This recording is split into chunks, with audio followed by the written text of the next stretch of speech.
Air fried pork belly.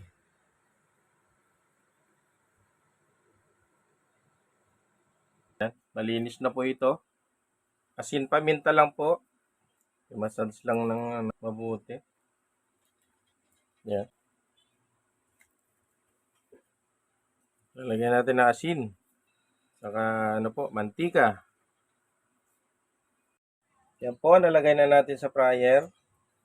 Set natin ng 15 minutes sa 150 degrees. Yan po.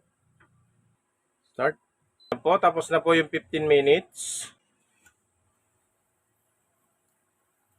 Yan na po siya ngayon. Set naman natin siya ng 200 degrees. Yan po. Sa 20 minutes. Yan po, pagkarabo ng 20 minutes. Yun. Ilan tayo ng 5 minutes pa po. Sa 200 degrees. Yun po.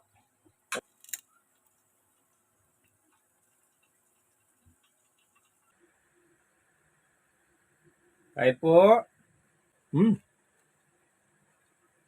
Ang lutong po.